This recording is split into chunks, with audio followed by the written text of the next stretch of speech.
A man adopts a strange German shepherd, but the moment the vet scans its chip, the entire building locks down. Alarms blare, shutters slam.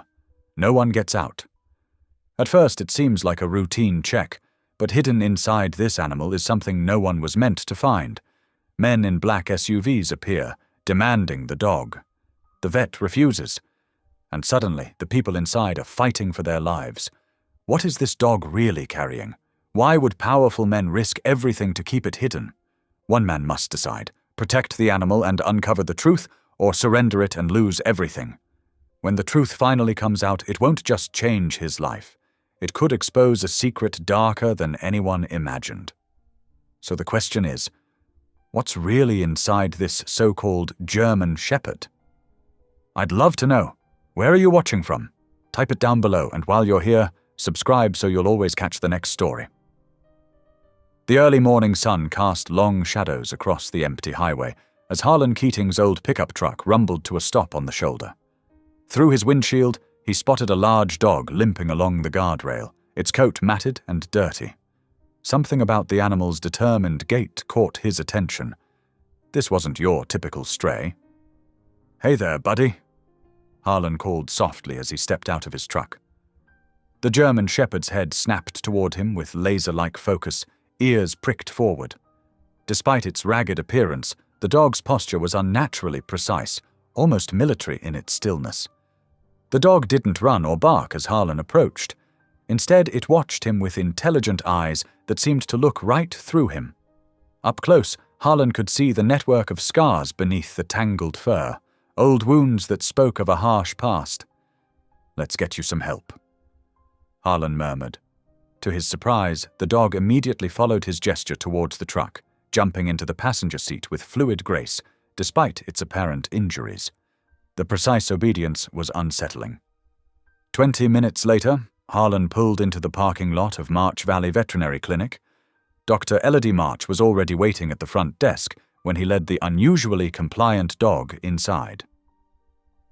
"Good morning, Harlan," she greeted warmly, though her professional demeanor shifted to concern as she studied their new patient. "Where did you find him?" "Highway 23, just wandering along the shoulder," Harlan explained. "He's hurt, but there's something different about this one, Doc." Elodie nodded slowly as she observed the dog's behavior. While most strays would be nervous in a clinic setting, this shepherd stood perfectly still, scanning the room with an almost tactical awareness. Pippa Rangel, the clinic's intern, emerged from the back room with intake forms. Her usual cheerful energy dimmed slightly as she took in the dog's unusual demeanor. "I'll get an exam room ready," she said, casting another glance at their strange patient before disappearing down the hall. "Let's get him checked out," Elodie said, leading them to the exam room. The dog followed without hesitation, each movement precise and controlled. Under the bright exam lights, the extent of scarring became more apparent. Surgical marks and healed injuries that had no place on a normal pet. "I'm going to scan for a microchip," Elodie explained, reaching for the handheld scanner. The moment the device passed over the dog's shoulder blades, a sharp beep cut through the quiet room. But instead of displaying standard owner information, the clinic's computer screen suddenly flashed with red text: Y11 quarantine. The change was instant and dramatic. Metal shutters slammed down over the windows with a deafening clang. The heavy security doors thudded shut, their magnetic locks engaging with an ominous hum. Every phone in the building went dead simultaneously. "What the hell?" Harlan stepped protectively closer to the dog, who remained eerily calm despite the chaos. Elodie's fingers flew across the keyboard, but the screen remained locked on the quarantine warning. "This isn't normal protocol. Something's very wrong." A few moments later, the clinic's landline rang, the only phone still functioning. Elodie put it on speaker. "This is Deputy Corin Vale," a cold, authoritative voice announced. "The facility is now under biosecurity lockdown. For public safety, remain where you are and prepare to surrender the animal. Compliance is mandatory." Harlan's jaw tightened. "Like hell we're just handing him over." The dog pressed against his leg, and Harlan felt an inexplicable surge of protectiveness. Whatever this animal had been through, whatever secrets it carried, he couldn't shake the feeling that surrendering it would be a grave mistake. Elodie maintained her professional composure, though her eyes were sharp with concern. "Deputy Vale, I'll need to see proper documentation for any transfer of a patient under my care." "Documentation will be provided upon retrieval," Vale replied flatly. "Do not attempt to interfere with this operation." Through the sealed windows, they could hear vehicles arriving, multiple black SUVs pulling into the parking lot. Dark figures in unmarked windbreakers emerged, taking up positions around the building. "Pippa," Elodie called quietly. "Secure all patient files and start backup power protocols. Monitor the exits." The young intern nodded grimly, her usually animated features set with determination as she moved to carry out the instructions. "We need to isolate him until we know what we're dealing with," Elodie said, leading them to a separate examination room in the back of the clinic. The dog followed without resistance, but its alert posture suggested it was far from passive. The backup generators hummed to life as Pippa worked her way through emergency procedures. She returned with a tablet displaying security camera feeds of the building's perimeter. More vehicles were arriving, their occupants moving with the coordinated precision of a tactical team rather than law enforcement. "Those aren't regular deputies," Pippa observed, her quick mind cataloguing details. "No standard uniforms, no visible badges or vehicle markings." Harlan watched the mysterious figures through the security feed, remembering similar patterns from his search and rescue days. "This is a containment operation," he said quietly. "But what exactly are they trying to contain?" The dog sat in the corner of the exam room, its intelligent eyes moving between them as if following the conversation. Despite the growing tension, it showed no signs of stress or aggression, only that same unsettling focus that had drawn Harlan's attention on the highway. Elodie studied their patient with growing concern. Whatever's encoded in that chip, whatever this animal is, someone went to a lot of trouble to make sure it couldn't be found without triggering this response. "Well, they found it now," Pippa said, watching another SUV join the growing force outside. "And they're not leaving without it." The landline rang again, Vale's cold voice filling the room. "This is your final warning. The animal must be surrendered immediately. Failure to comply will result in forced entry and detention of all persons present." Harlan met Elodie's eyes, seeing his own resolve reflected there. They'd both sensed there was something different about this dog from the beginning. Now, trapped in their own clinic and surrounded by mysterious forces, that difference had become a dangerous reality. The dog remained focused on them, its scarred body carrying secrets that had just turned their ordinary morning into a crisis. Outside, the unknown closed in, while inside, 3 people and 1 very unusual animal faced a decision that would change all their lives. Time seemed to slow as they weighed their options, the backup generators' hum underlining the gravity of their situation. Whatever they decided next would have to be carefully considered. They were already caught up in something much bigger than a simple rescue, and their choices now could have far-reaching consequences. The tension in the room was palpable as they watched the security feeds, showing more figures in windbreakers taking up tactical positions around the building. The dog's unflinching gaze seemed to hold answers, but its secrets remained locked behind those intelligent eyes, leaving them to face the mounting pressure without understanding the full scope of what they'd stumbled into. Inside the sterile confines of the clinic's X-ray room, Dr. Elodie March worked with practiced efficiency, despite the tension crackling in the air. The German Shepherd lay quietly on the examination table, his trusting eyes following her every movement. Though his demeanor remained gentle, there was something about his unnaturally still posture that made her pulse quicken. "Easy now, sweet boy," she murmured, positioning the X-ray machine over his flank. The dog didn't flinch, another oddity that raised flags in her mind.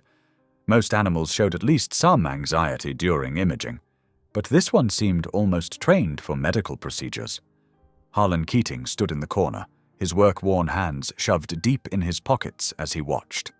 His protective instincts toward the stray had only grown stronger since bringing him in, making the current lockdown situation even more unsettling. "Pippa, could you dim the lights, please?" Elodie called to her intern. The young woman nodded, her usually cheerful face drawn with concern as she flipped the switches. The X-ray machine hummed to life, casting its revealing beam through flesh and bone. As the images began materializing on the screen, Elodie's breath caught in her throat. There, nestled deep in the dog's flank tissue, was an unmistakable foreign object, a small, perfectly formed ceramic pellet. "What is that?" Harlan asked, stepping closer to peer at the screen. "Some kind of implant," Elodie replied, her voice tight. "But that's not all. Look here." She pointed to distinct patterns of scarring around the dog's joints and neck.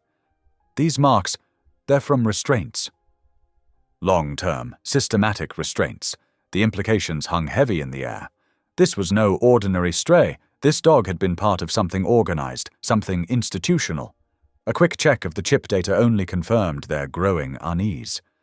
The readout displayed Hargrave Field Station, a name that made Elodie's stomach clench. Everyone in the county knew of the sprawling research facility owned by Clay Stroud, the cattle and chemical magnate whose influence reached deep into state politics. The overhead speakers crackled to life again, the same authoritative voice from earlier cutting through the tense silence. "Dr. March, this is Deputy Vale. We need immediate surrender of the animal. This is a matter of state security and public safety. You are harboring a potentially dangerous subject." Elodie straightened her spine, years of professional confidence steadying her voice.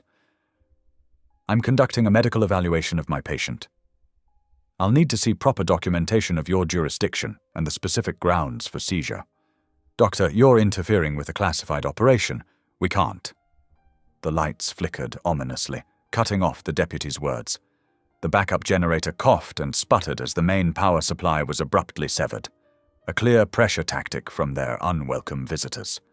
Pippa was already in motion, her fingers flying over the clinic's computer terminal. "I'm pulling up the building schematics and door protocols," she announced, her voice low but steady. "We should know what we're working with if things get worse." Through the clinic's windows, they could see the black SUVs repositioning, creating a tighter perimeter around the building.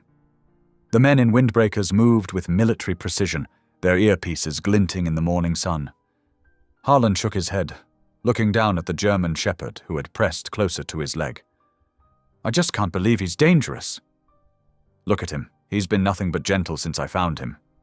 "That's what concerns me," Elodie said, studying the X-ray images again. "Either he genuinely poses some kind of hazard we don't understand yet, or someone's using that label to get their hands on him fast." Pippa finished, her young face grim.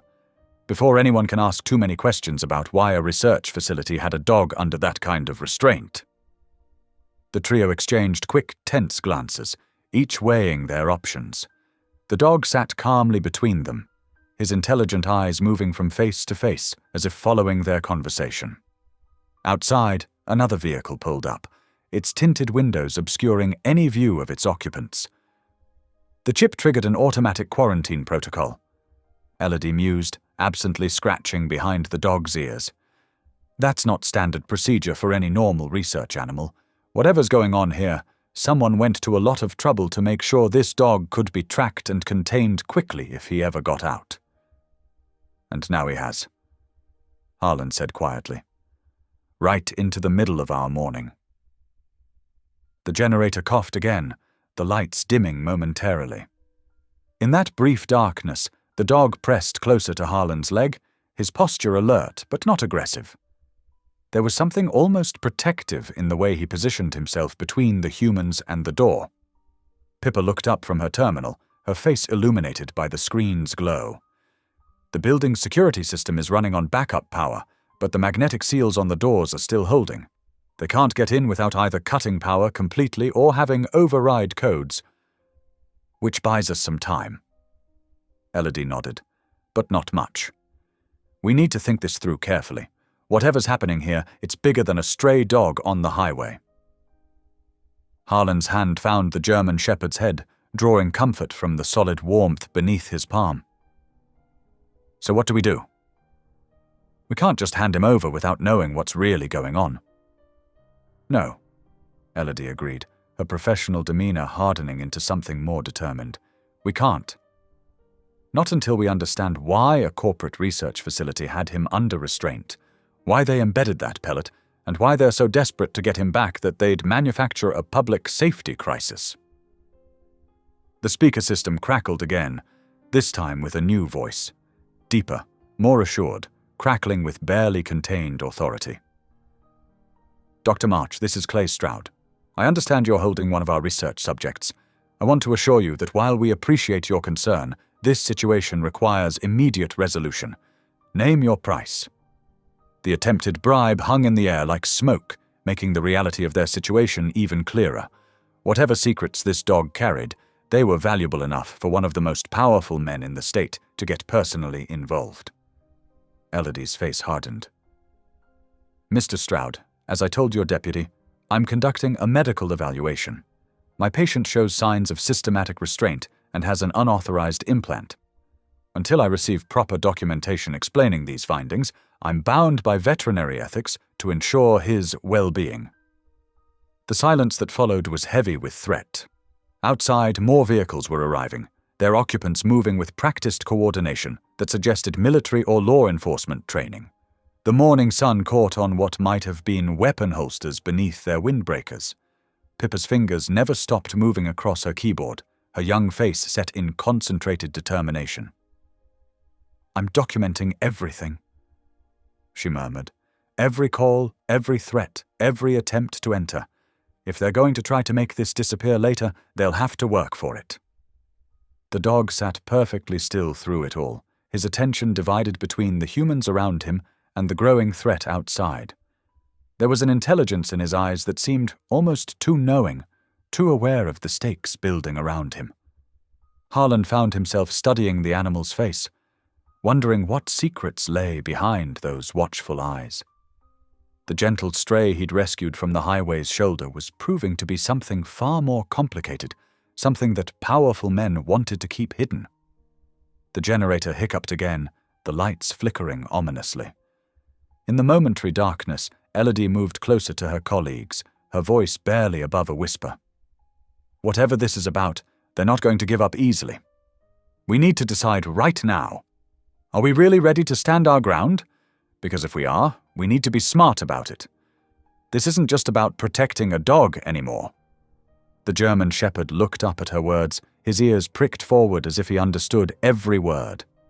In that moment, standing in the dimmed light of the clinic's X-ray room, surrounded by mounting pressure from outside, the trio shared a silent understanding.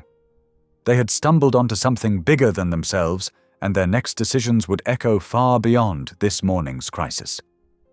Outside, the SUV's engines rumbled in the parking lot, a constant reminder of the forces gathering against them. Inside, 3 people and 1 mysterious dog faced the growing storm together, each wondering what secrets that ceramic pellet held, and why Clay Stroud was so determined to keep them hidden. The tension in the clinic's examination room was thick enough to cut with a scalpel as Elodie quickly measured out the sedative, her steady hands belying the rapid beating of her heart. The German shepherd watched her movements with those unnervingly intelligent eyes, as if he understood exactly what was happening. Just enough to keep him calm, she murmured, drawing the precise dose into the syringe. We can't risk having him fully sedated if we need to move quickly.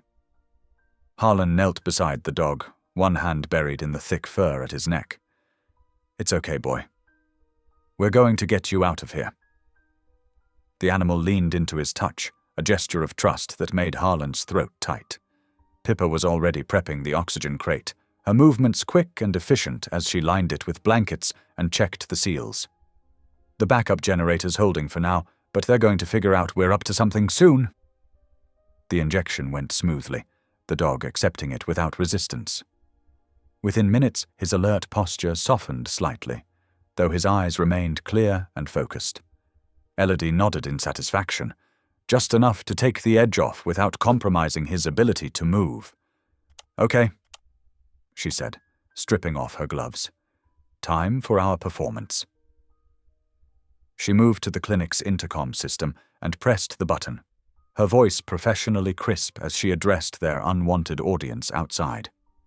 "This is Dr. March. We need to transfer the subject to our isolation ward for standard fumigation protocols. Please hold all positions while we complete this safety procedure." Harlan and Pippa were already carefully guiding the dog into the crate, securing the door with practiced movements that betrayed none of their underlying tension. The oxygen ports were purely for show in this case, but they completed the illusion of a legitimate medical transfer. "Nice touch with the fumigation angle," Pippa whispered as she triple-checked the latches. "Makes it sound all official and procedural." Elodie's lips quirked in a brief smile. Sometimes the best way to handle bureaucrats is to throw their own protocols back at them. Through the clinic's windows, they could see the men in windbreakers conferring, clearly thrown off balance by this unexpected development. It bought them precious seconds as Pippa slipped over to the security panel, her fingers flying over the keypad. "I can override the lock sequence," she explained, eyes fixed on the screen. "Instead of all doors releasing at once, we can control which ones open and when. They won't be able to predict our route." A sharp hiss from somewhere in the building made them all freeze. The sound was followed by an acrid smell that made Elodie's nose wrinkle. "Gas!" she said, her eyes widening. "They're cutting the lines!" The warning had barely left her lips when a flash of orange light erupted from the ceiling vents, accompanied by a sound like thunder. The force of it knocked ceiling tiles loose, sending them crashing to the floor as flames licked along the exposed pipes. "They're trying to smoke us out!"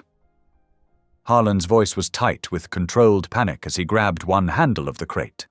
The dog inside was fully alert now, but remarkably calm given the chaos erupting around them. Smoke began pouring through the vents, thick and choking. Elodie grabbed her lab coat, pressing it against her face as she helped Harlan with the crate. "Pippa?" "Which way?" The young intern was already ahead of them, punching commands into the panel even as she coughed. "Service corridor, through the back stairs. I've got the sequence mapped." They moved as one unit, Harlan and Elodie carrying the crate while Pippa led the way, manually overriding each door lock as they reached it. The smoke was getting thicker by the second, making it hard to see more than a few feet ahead. As they reached the stairwell, something clicked in Harlan's mind. Muscle memory from years ago when he'd volunteered with the search and rescue team. Without hesitation, he shrugged off his belt and began unknotting his shoelaces. "What are you doing?" Elodie asked between coughs. "Making a guideline," he replied, quickly knotting the pieces together. "In heavy smoke, you need something to follow." Old SAR trick. His hands moved with remembered skill, securing one end to the stairwell railing. "Hold on to this. It'll keep us together and oriented." The impromptu rope wasn't long, but it was enough to link them as they began their descent. The smoke was worse in the stairwell, rolling down like a malevolent fog. The dog in the crate remained remarkably steady, which helped them maintain their balance as they navigated the stairs. A door banged somewhere above them, followed by the sound of heavy footsteps. One of the windbreaker thugs had figured out their route. The footsteps grew closer, accompanied by shouts that echoed in the smoke-filled space. "Almost there," Pippa gasped, her fingers trembling slightly as she worked the final door's keypad. "Just one more." The exit door opened with a hiss of releasing pressure, letting in a blast of cool night air that cut through the smoke like a knife. They muscled the crate through the opening, feeling rather than seeing the pursuing figure just yards behind them. They spilled out into the darkness, all three of them coughing and stumbling, but still moving forward. The dog's crate bumped and jostled as they half-carried, half-dragged it across the pavement, putting distance between themselves and the building, where flames were now visibly flickering in the windows. Only when they reached the shadow of a large oak tree did they finally stop, collapsing onto the grass. Their clothes were smoke-stained, their faces streaked with soot, but they were alive, and more importantly, they still had the dog. Elodie checked the crate immediately, her professional instincts taking over despite her racing heart. The German Shepherd looked back at her calmly, showing no signs of distress from their harrowing escape. His composure was almost uncanny, reinforcing her suspicion that this was no ordinary animal. "Everyone okay?" Harlan asked between coughs, his voice rough from the smoke. Pippa nodded, wiping tears from her reddened eyes. "Can't believe we actually pulled that off." She looked back at the clinic, where emergency vehicles were already beginning to arrive, their lights painting the smoke-filled night in red and blue pulses. "We're not in the clear yet," Elodie reminded them, her hand resting protectively on the crate. "They'll be looking for us, and now we're officially on the wrong side of whatever this is." The German Shepherd shifted in his crate, pressing his nose against the grate in Harlan's direction. Despite everything they'd just been through, his eyes were alert and focused, as if trying to communicate something urgent. Looking at those intelligent eyes, Harlan felt a certainty settle over him. "We were already on the wrong side of it," he said quietly. "We just didn't know it until now." The borrowed garage bay was dimly lit, smelling of motor oil and old rubber. Elodie worked with steady hands despite their recent harrowing escape, her medical instruments laid out precisely on a clean cloth she'd spread across a workbench. The German Shepherd lay sedated on a makeshift examination table, his breathing slow and even. "Hold him steady," Elodie instructed Harlan, who kept his hands gentle but firm on the dog's flank. "I need to extract this pellet carefully." Pippa stood watch by the small window, periodically checking her tablet where she was running deep searches on their pursuers. The teenager's usual energy was focused into laser-sharp attention, her eyes scanning both the street outside and the steady stream of data on her screen.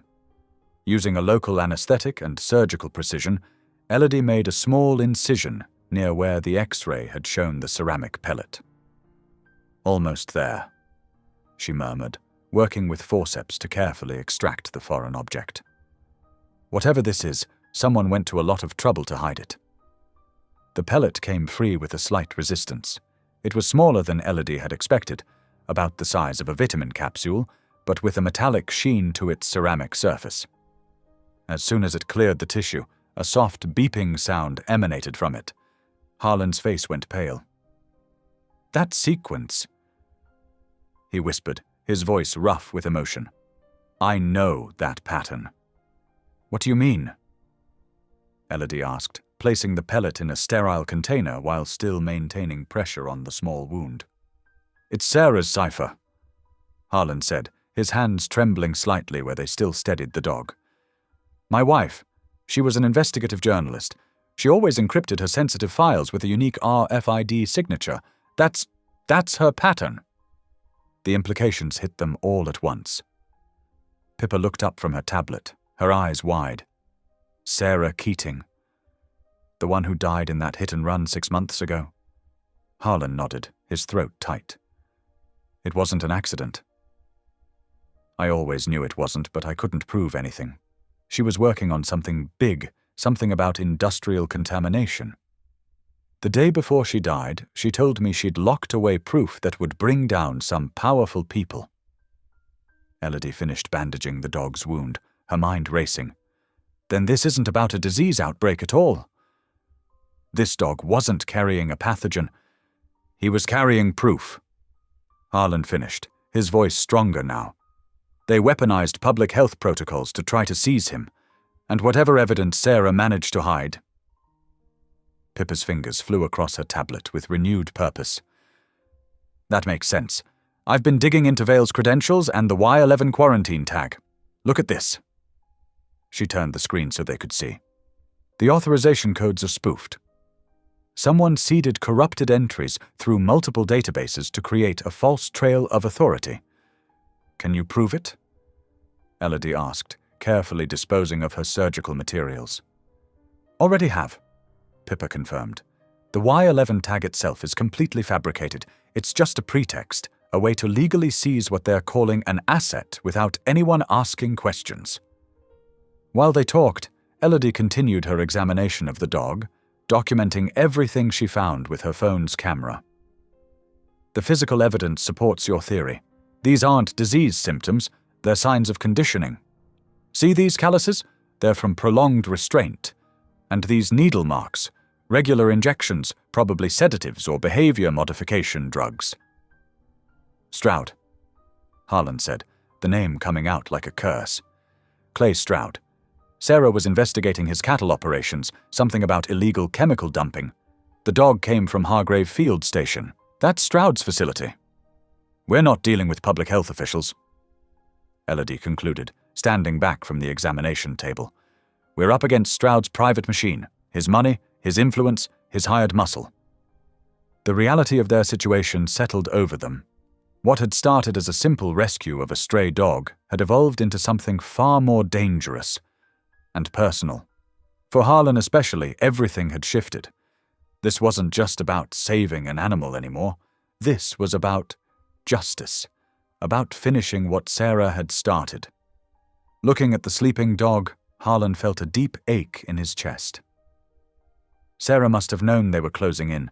She found a way to preserve her evidence, trusted it to a creature smart enough to escape, but innocent-looking enough to avoid suspicion.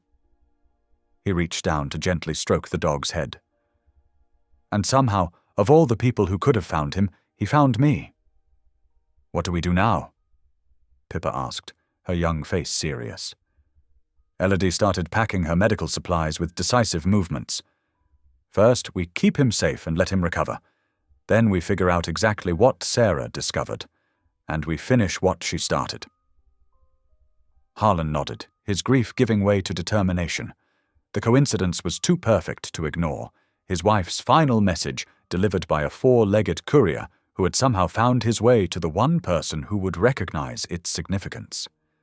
Looking at Elodie's capable hands and Pippa's fierce intelligence, he felt for the first time since Sarah's death that justice might actually be possible.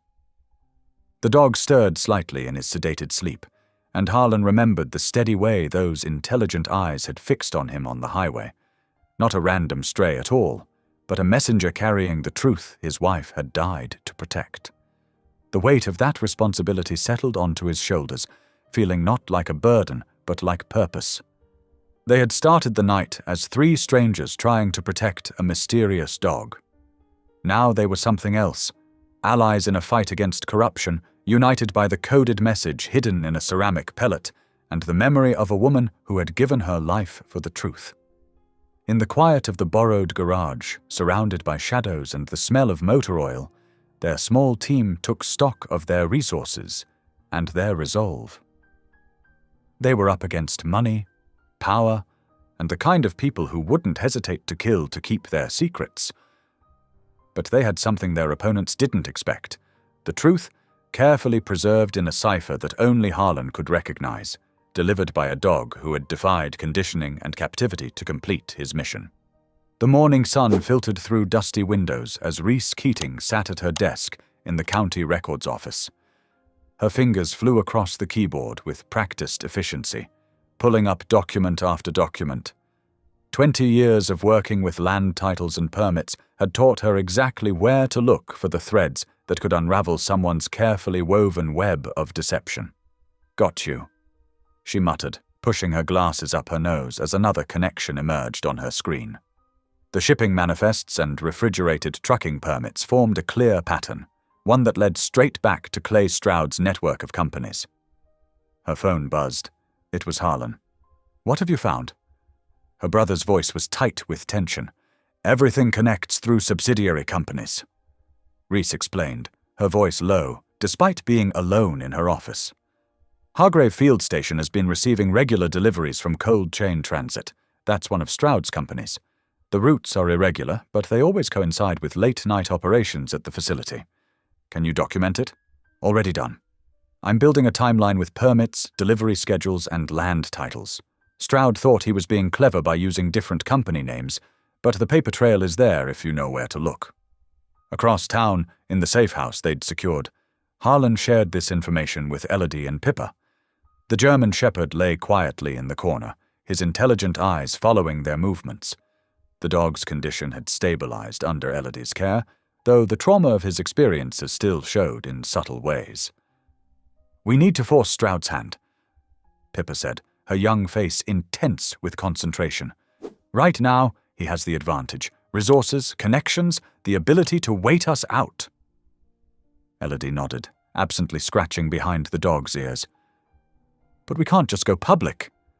The evidence needs to be bulletproof, and we need to protect ourselves in the process. Harlan paced the room, his grief for his late wife mixing with determination. Stroud attends the weekly stock auction at the fairgrounds. Never misses it. It's where he maintains his public image as the local cattle baron. That's it. Pippa snapped her fingers. We can use that. The auction brings crowds, witnesses, makes it harder for him to act openly.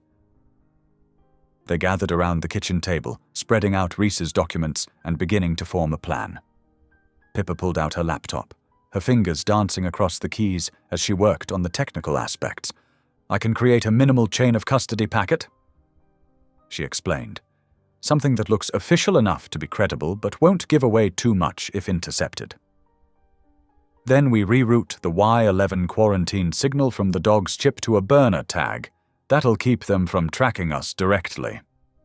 Elodie had been working with the dog, establishing trust and teaching him basic handling cues. She demonstrated now, using gentle hand signals that the animal responded to immediately. He's smart, she said, and he remembers proper training. Whatever they did to him at that facility, he was handled by professionals before that. Harlan watched the dog follow Elodie's commands, remembering how his wife would get that same focused look when pursuing a story. The pain of her loss was still sharp, but now it had purpose, a direction to channel it.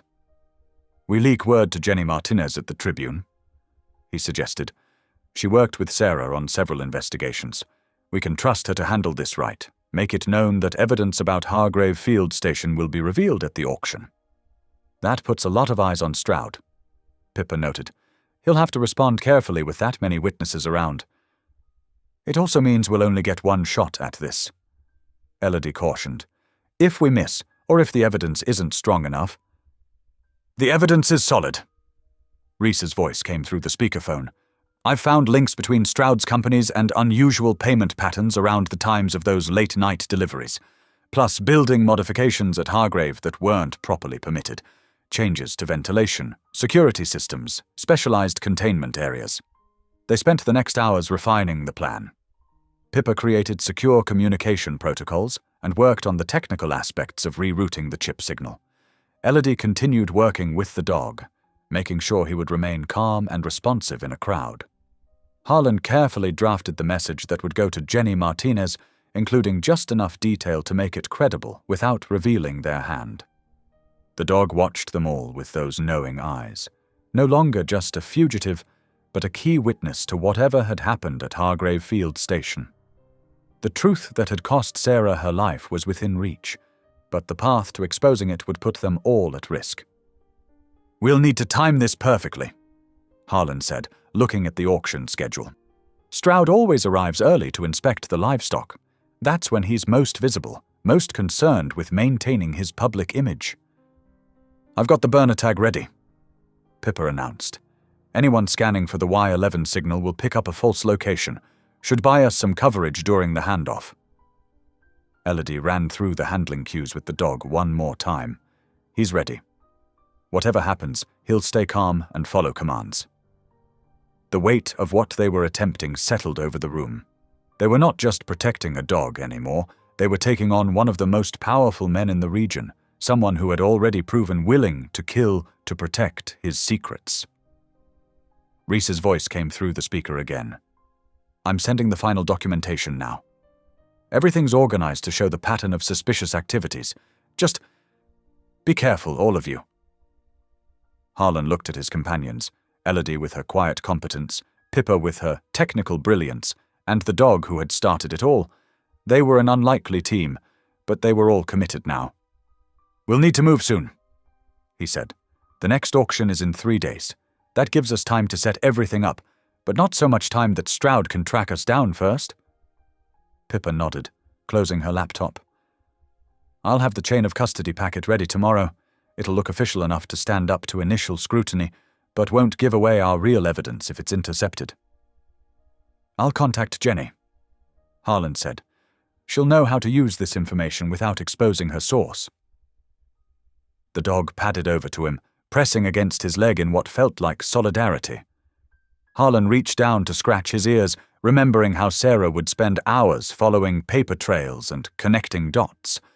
She would have appreciated the irony, her last investigation being completed by a group of ordinary people and the very dog that Stroud had tried to silence. "We're not just surviving anymore," Elodie said softly, watching them. "We're bringing this into the light." The line between survival and exposure was indeed narrow, but they had found their path forward. The stock auction would be their stage, and Clay Stroud would face the consequences of his actions in front of the very community he'd fooled for so long. They worked late into the night, each focused on their parts of the plan. The dog moved between them, a quiet guardian of their purpose. Tomorrow they would begin putting all the pieces in place. For now they drew strength from each other and the justice they sought. The morning sun beat down on the sprawling livestock auction grounds as trucks and trailers filed into neat rows. The air hummed with the low murmur of traders and ranchers going about their business, punctuated by occasional cattle calls echoing from the main arena. Clay Stroud cut an imposing figure as he moved through the crowd, his expensive rancher's suit and polished boots marking him as someone who belonged at the top of the food chain. "Morning, Clay," called out a weathered cattleman, extending his hand. Stroud clasped it firmly, offering a practiced smile that didn't quite reach his eyes.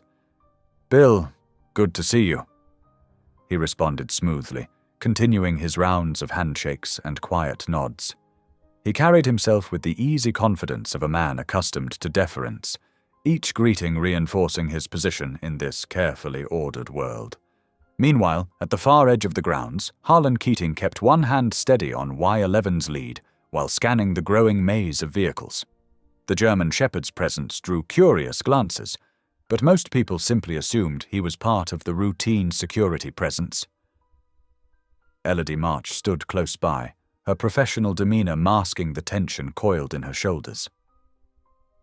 "Pippa's in position," Elodie murmured, checking her phone before slipping it back into her pocket. "She's got eyes on the loading docks." Harlan nodded, his expression grim.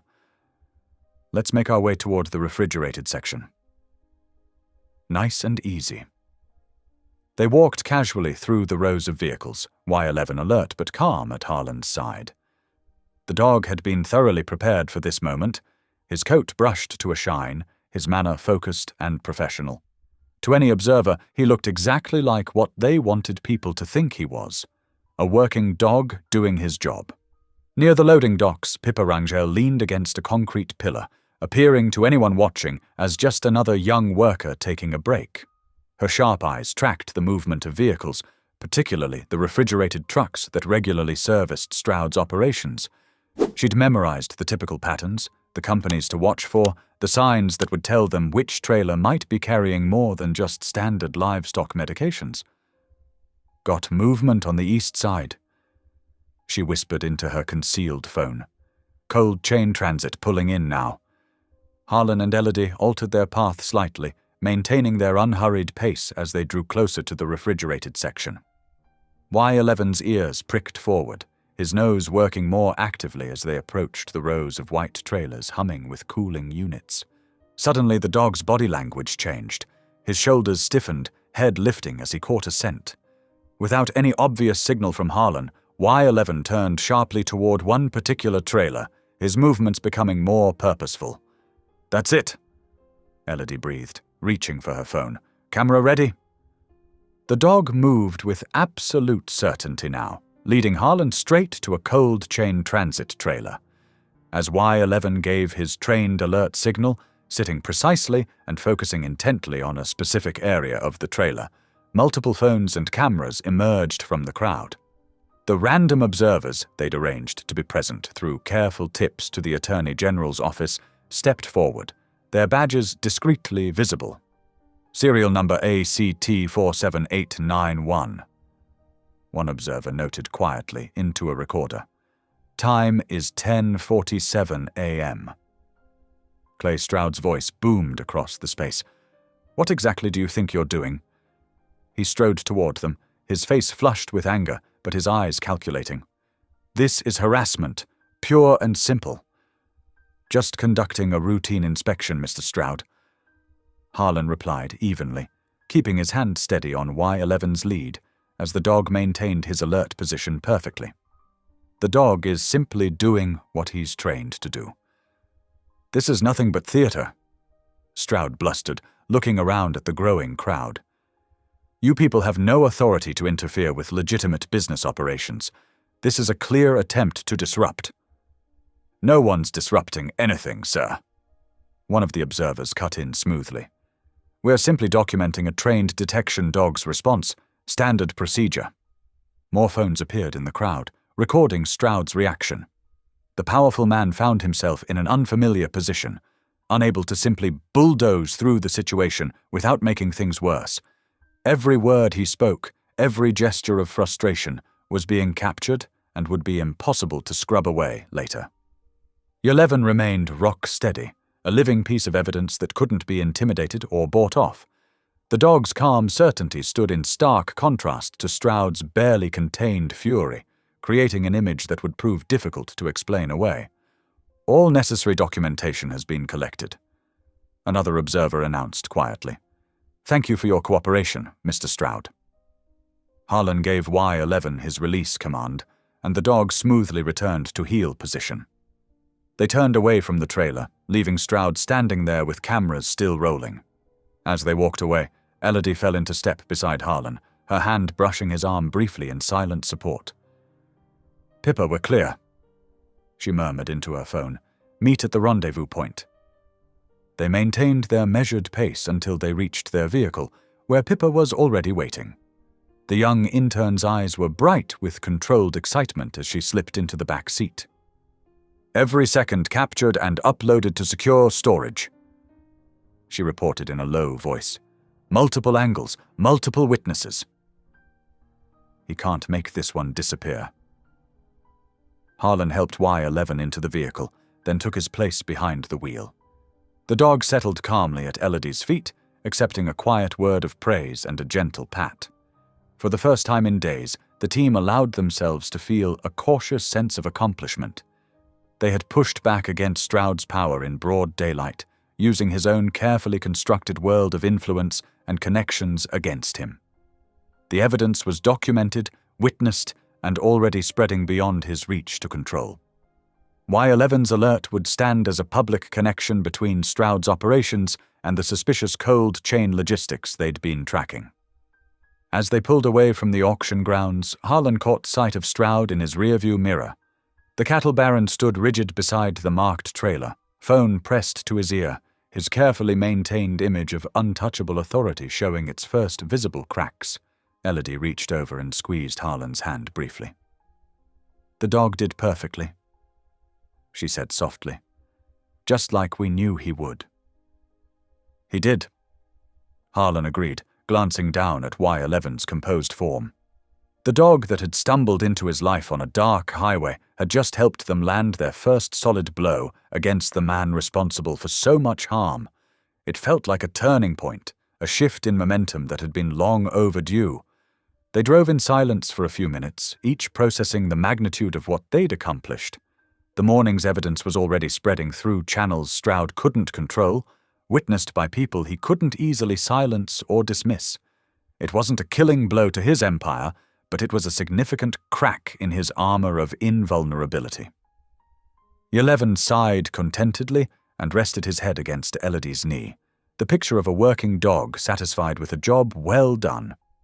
Looking at him now, it was hard to believe anyone had ever tried to label him as dangerous, to use him as nothing more than a carrier for hidden data. He had transformed from evidence to witness, from victim to victor. The team had gambled everything on this public move, betting that Stroud's own carefully cultivated image would prevent him from taking drastic action in front of witnesses. The gamble had paid off, giving them documented proof that would be impossible to simply make disappear. The noose had tightened, and for the first time, they had solid reason to believe they could see this through to the end. The evening shadows stretched long across Harlan's apartment complex as he hurried back from the copy shop, a fresh stack of cipher printouts tucked securely under his arm.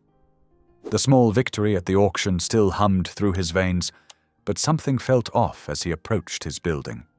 The usual warm glow from his kitchen window was absent, replaced by an unsettling darkness.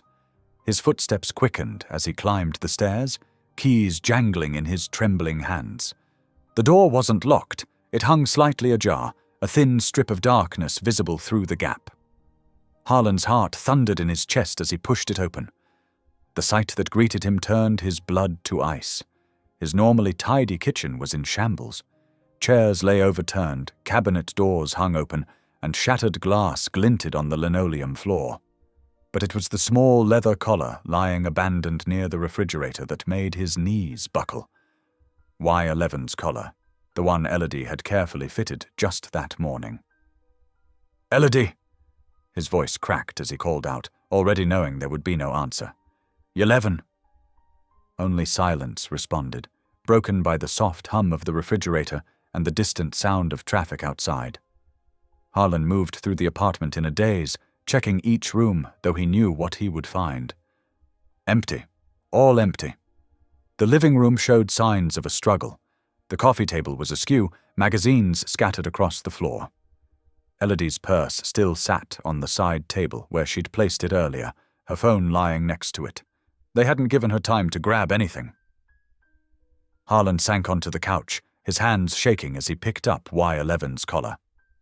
The metal tags clinked softly, a sound that had become familiar and comforting over the past few days. Now it seemed to mock him, the familiar ache in his chest, the one that had taken up residence when his wife died, flared to life with renewed intensity. Once again, someone he cared about had been taken from him through no natural accident. Once again, powerful men had reached out with casual cruelty to snatch away what mattered most. He wasn't sure how long he sat there, lost in a fog of grief and rage, before a sharp knock at the door jolted him back to awareness. His body tensed, ready for another confrontation, but Pippa's voice called out, "Harlan, are you in there? The door's open." She appeared in the doorway, her usual energy subdued as she took in the destruction around her. Her eyes widened as understanding dawned.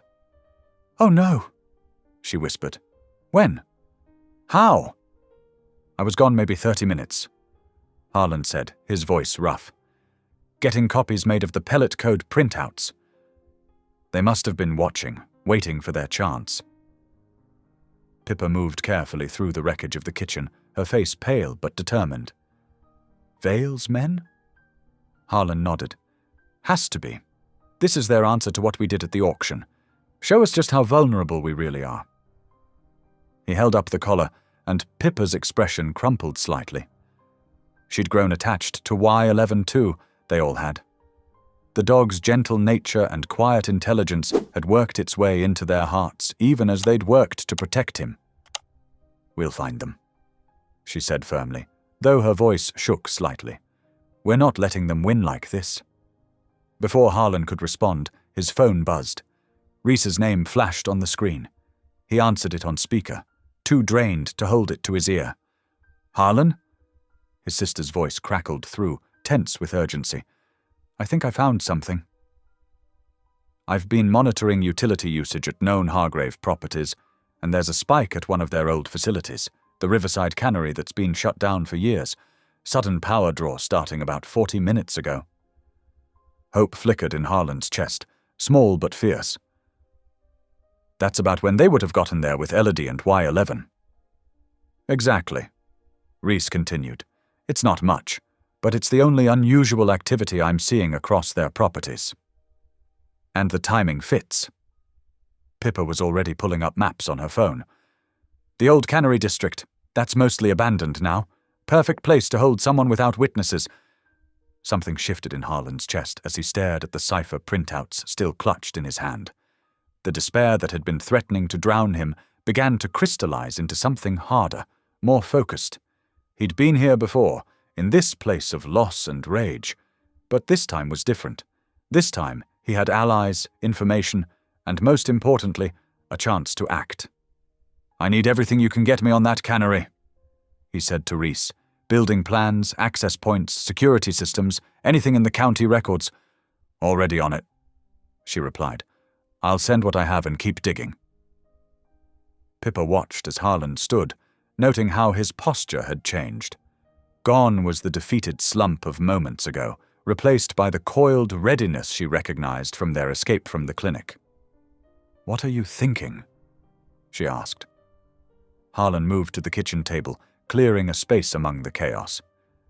"We need maps, detailed ones, not just of the cannery, but the whole Riverside district. And we need to know their patterns, shift changes, security rotations." He spread out the cipher printouts, studying them with renewed intensity. "They think they've won, that taking Elodie and Y11 will break us, make us back off. But they've actually given us exactly what we need." "Which is what?" Pippa asked, though she was already pulling up more information on her phone. "A target," Harlan said grimly. "Instead of trying to expose them bit by bit, they've given us a chance to go straight at them. One location, one mission. Get Elodie and Y11 out, and get the evidence we need in the process."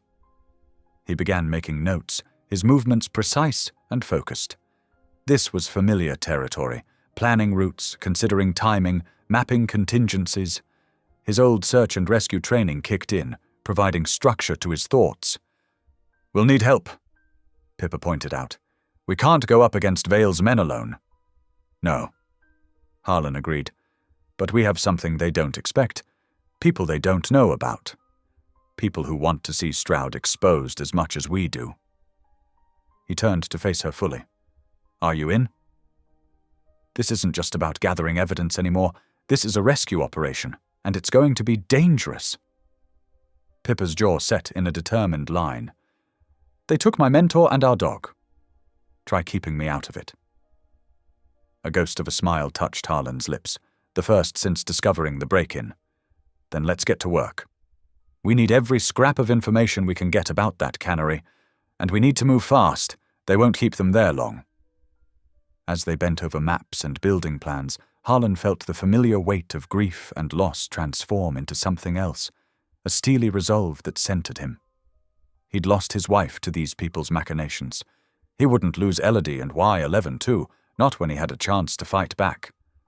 The night deepened around them as they planned, the chaos of the apartment fading into the background as they focused on their mission. Every so often, Harlan's hand would brush against Y11's collar, and each time it renewed his determination. They had taken what mattered most to him, thinking it would break him. Instead, it had given him clarity of purpose. They would find them. They would bring them home. And in the process, they would gather the evidence needed to bring down the entire corrupt operation.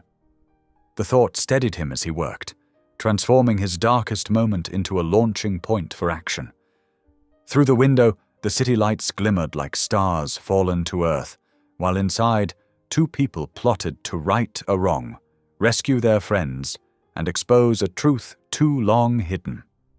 The night that had started with devastating loss was transforming into something else, a beginning rather than an end, a call to action rather than a defeat.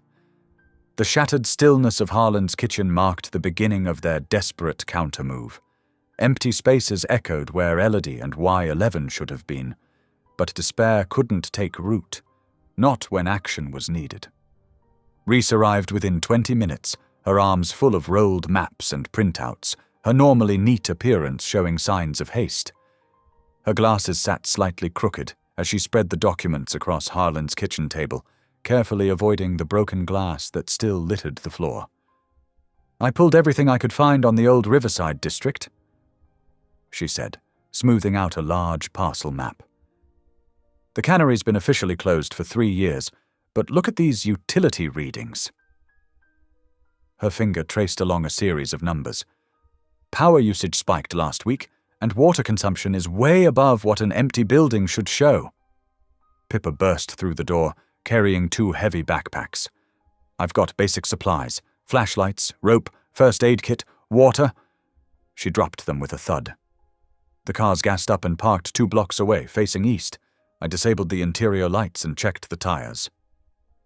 Harlan nodded, his mind already shifting into the methodical patterns he'd learned during his search and rescue days. He grabbed a pencil and began marking the cannery blueprints Reese had brought, his movements precise despite the tremor in his hands. Wind's coming from the northwest tonight, he muttered, drawing arrows. That'll carry sound away from the riverside. His pencil circled potential entry points. These loading bays probably have cameras. Standard coverage arcs would look like this. More lines appeared on the paper, but there's usually a blind spot where the coverage overlaps. Reese pointed to a smaller structure on the blueprint. This looks like an old security office. If they're monitoring cameras, it would be from here. We can't risk going through official channels, Pippa said, her voice low. After what happened at the auction, Stroud's probably got half the local force in his pocket. Harlan's jaw tightened. We keep this tight.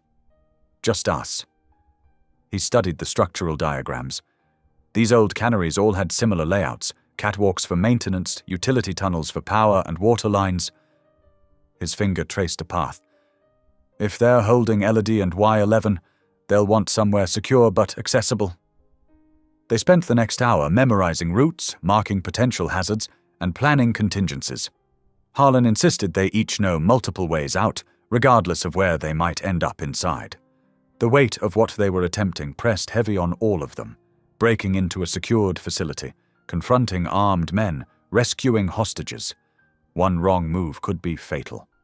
As dusk deepened into true night, they loaded their gear into Pippa's car, keeping movements casual to avoid attention. The drive to the Riverside district was silent, each lost in their own thoughts and fears. Reese would coordinate from her car, parked safely distant with a clear view of the main access road. She had her laptop ready to document everything and speed dial several trusted journalists if things went wrong. Her usual calm demeanor showed cracks as she hugged her brother goodbye. "Be careful," she whispered. "I can't lose you too." The cannery loomed against the night sky, its broken windows like dark eyes watching their approach. Harlan led them on a circuitous route, staying in shadows, testing each step to avoid loose gravel or debris. The promised northwest wind carried the smell of river water and rust. From their concealed position behind a defunct transformer box, they could see light leaking from several ground-floor windows. The low hum of generators vibrated through the concrete beneath their feet. Every few minutes, shadows moved past the lit windows, armed guards making rounds.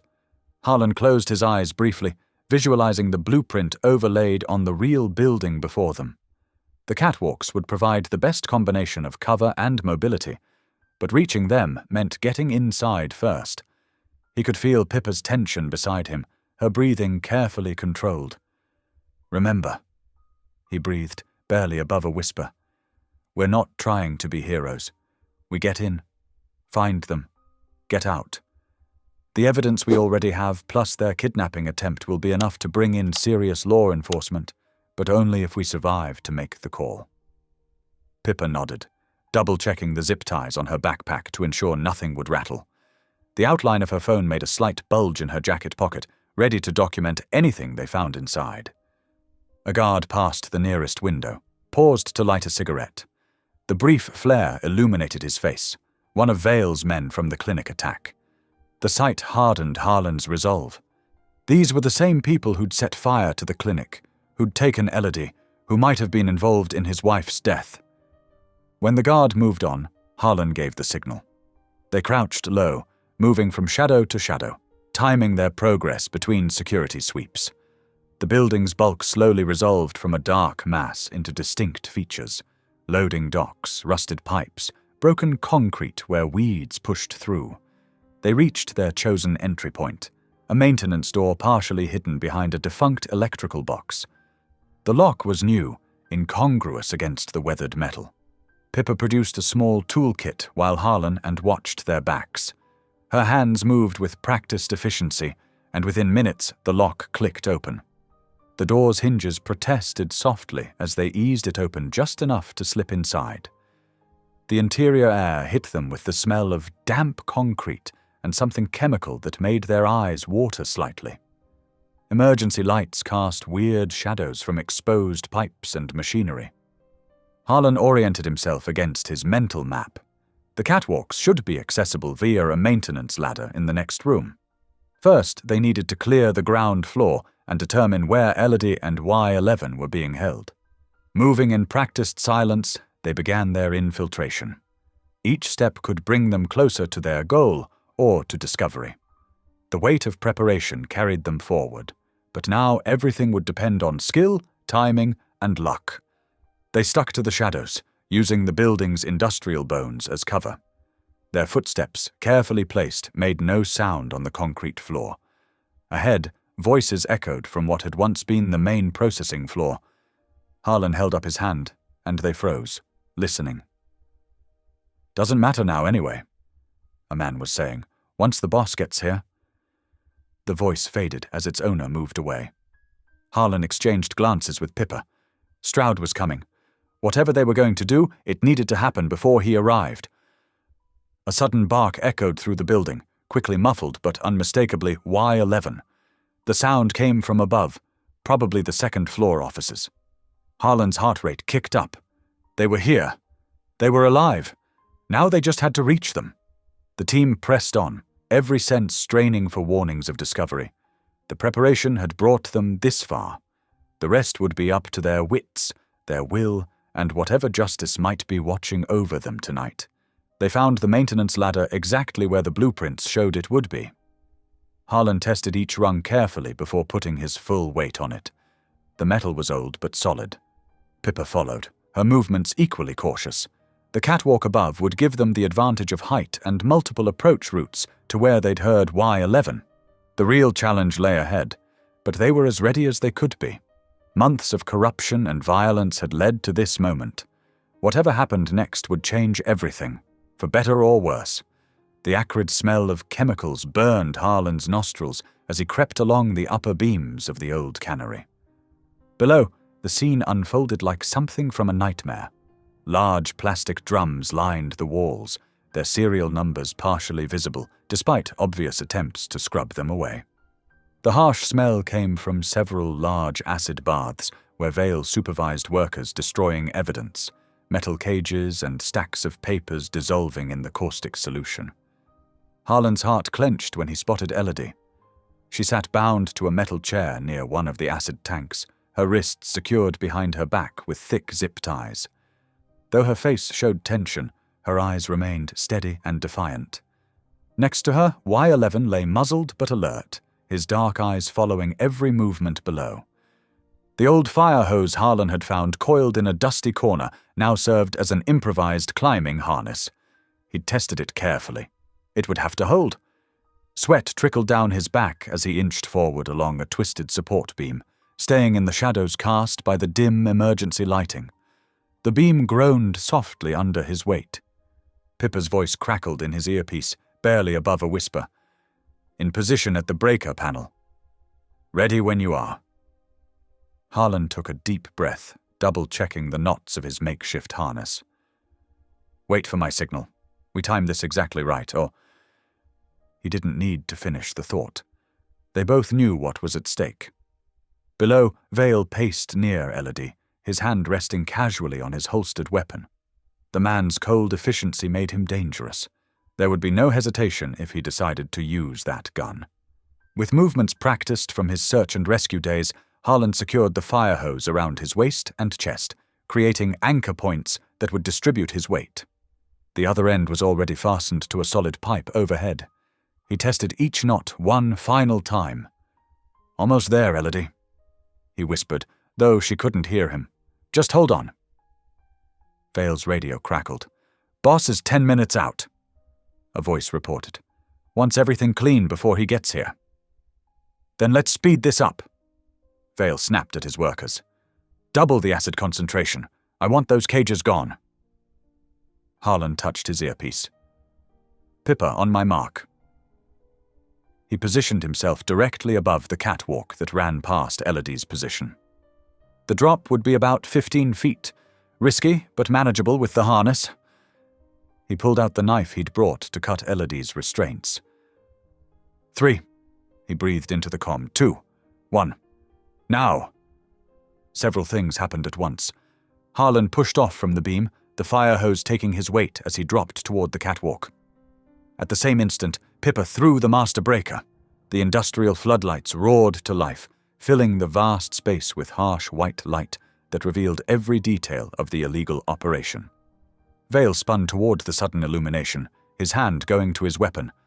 But Harlan had already landed on the catwalk, his boots hitting the metal with a clang that echoed through the building. Without hesitation, he sprinted toward Elodie, knife ready. "Don't move!" Vale shouted, drawing his gun. But he had to divide his attention between Harlan, Elodie, and the dog, who had risen to a crouch despite the muzzle, muscles tensed and ready. Harlan reached Elodie in 3 long strides, dropping to one knee behind her chair. The knife made quick work of the zip ties. As soon as her hands were free, she reached for Y11's muzzle. Vale's weapon swung towards the dog. "Stop right there!" The main door crashed open. Clay Stroud strode in, his polished boots clicking on the concrete floor. He froze as he took in the scene, the exposed evidence, his operation laid bare under the glaring lights. His face twisted with rage. "What the hell is this?" he demanded. "Vale, handle it, now!" But before Vale could act, new voices echoed from the loading bay.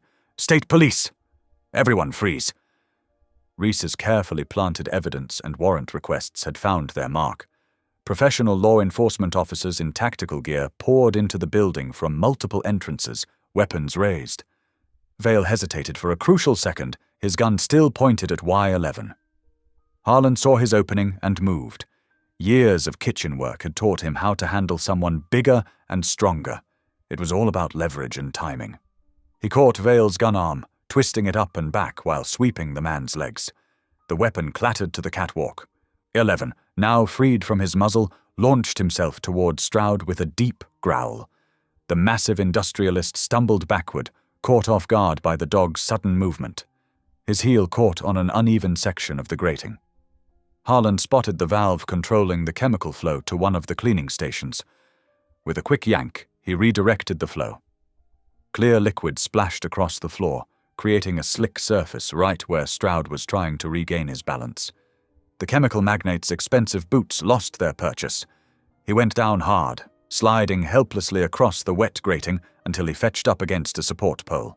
State police converged on him immediately, while others secured Vale and the remaining workers. Elodie pressed against Harlan's side, trembling slightly but unharmed. Y11 returned to them, his posture relaxed now that the threat was contained. Around them, officers were already documenting the partially destroyed evidence, photographing serial numbers on drums and collecting samples from the acid baths. Stroud's voice rose in outrage as he was cuffed. "Do you have any idea who I am? I'll have all your badges for this." But his threats rang hollow now. Too much had been exposed, too many witnesses were present. His carefully constructed empire of corruption and coercion was crumbling around him. Pippa joined them on the catwalk, her face flushed with triumph. "Reese came through," she said. "The warrants are solid. They've been building this case for weeks based on what we sent them." Harlan nodded, keeping one arm around Elodie. "It's really over," he said quietly. The weight of months of fear and uncertainty began to lift from his shoulders. Justice for his wife's death would come later, but this was a start, a big one. Elodie leaned into him, scratching behind Y11's ears. "Your wife would be proud," she murmured. "You finished what she started." State police evidence technicians swarmed the scene, documenting everything. The acid baths had destroyed some records, but plenty remained. The serial numbers on the drums would trace back to Stroud's companies. The chemical residues would prove what had really been happening at Hargrave Field Station. The truth was, finally, fully exposed, impossible to hide or deny any longer. And it had all started with one desperate dog on a dark highway, carrying the key to unraveling years of corruption. In the days following the dramatic showdown at the cannery, justice moved with surprising speed. The evidence seized that night proved devastating. Drums bearing sequential serial numbers, laboratory records hastily stripped, but still readable under forensic analysis, and most damning of all, the complete data extracted from the ceramic pellet that had been embedded in Y11's flesh. State investigators descended on Hargrave Field Station with search warrants, methodically documenting years of illegal pharmaceutical testing and false documentation. Harlan watched from a distance as they carried out box after box of records. The sight filled him with a bittersweet satisfaction. This was what his wife had been working to expose before her death. Deputy Vale, facing serious criminal charges himself, made the pragmatic choice to cooperate. His detailed testimony about Stroud's operation and years of corruption proved invaluable to the prosecution. In exchange for reduced charges, he provided a complete account of how Stroud had systematically bought influence and buried evidence of wrongdoing. "It wasn't personal," Vale told investigators in recorded testimony. "Stroud paid well to keep his operation quiet. When that dog escaped with sensitive data, we had to contain the situation." His clinical description of events made Harlan's skin crawl. Clay Stroud's indictment came down like a hammer. The charges filled pages: conspiracy, illegal testing, evidence tampering, environmental violations, attempted murder, and more. His empire of influence crumbled as former allies distanced themselves.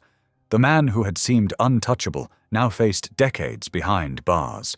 Hargrave Field Station was permanently shuttered, its remaining animals transferred to legitimate shelters and sanctuaries. Teams in hazmat suits spent weeks decontaminating the facility.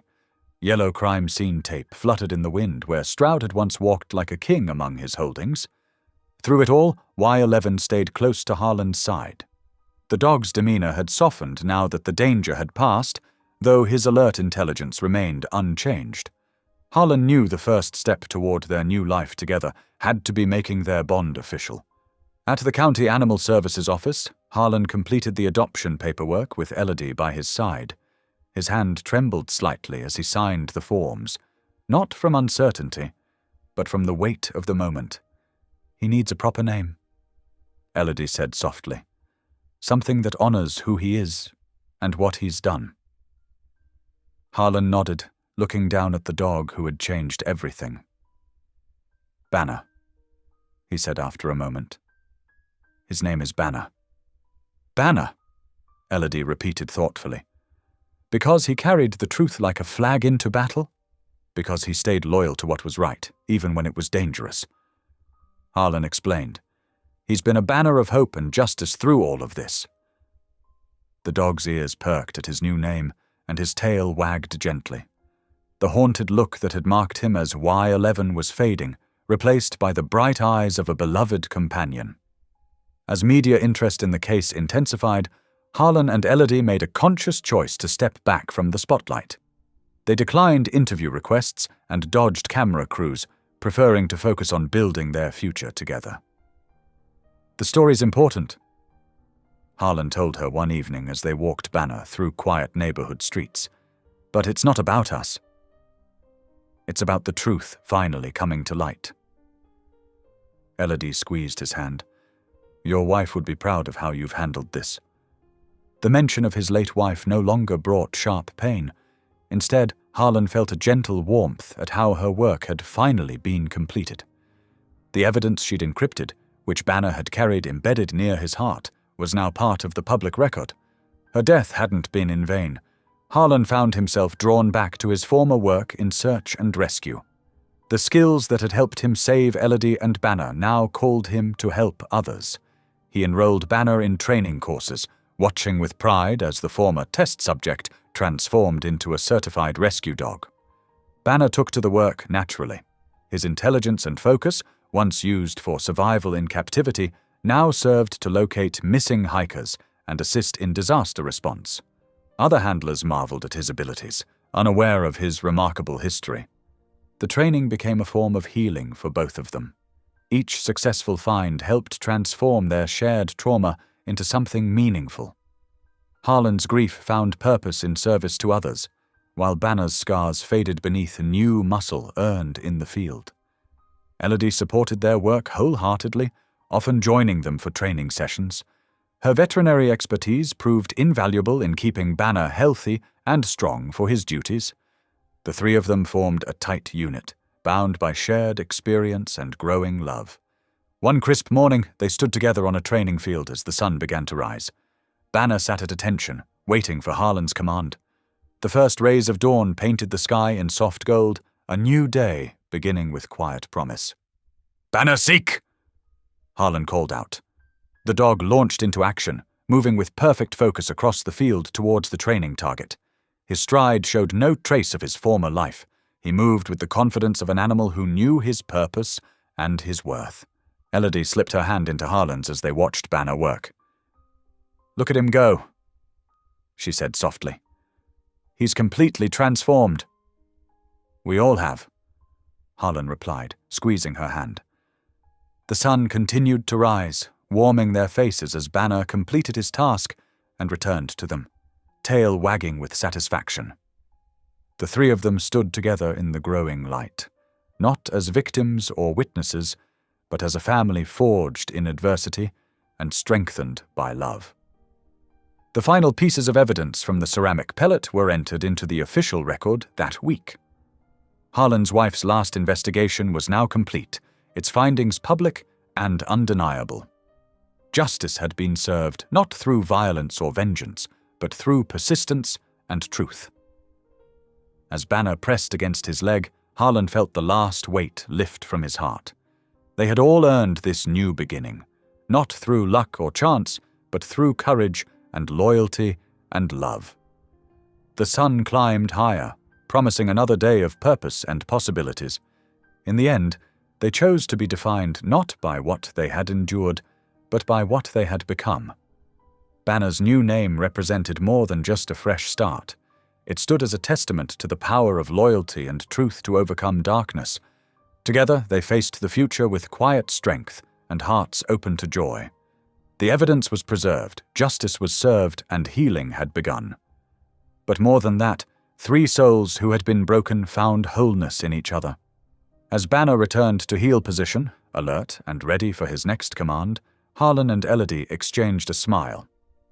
This was their victory, not the headlines or the indictments, but this moment of peace earned through perseverance and love. They would continue their work, saving lives and making a difference in their own quiet way. Banner would lead them forward, his new name a symbol of transformation and hope. The sun rose fully into the morning sky, warming their faces as they stood together, quiet, resolute, and beginning again with purpose earned, not bestowed. Thanks for watching. If any part of this story lingered with you, consider subscribing. I'll be here again tomorrow, sharing another tale that speaks to the soul.